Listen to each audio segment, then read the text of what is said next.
दूर से देखा है हाजी साहब एक टांग नहीं है, क्या मसला है? दोनों कटी हुई, दोनों टांग कटी हुई हैं, जज़ाकल्लाह। आप फिर भी मेहनत कर रहे हैं माशाल्लाह। क्या हुआ था?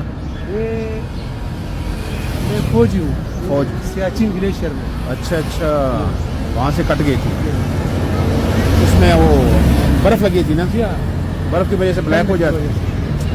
अल्लाह ताला आपको सेहत दे।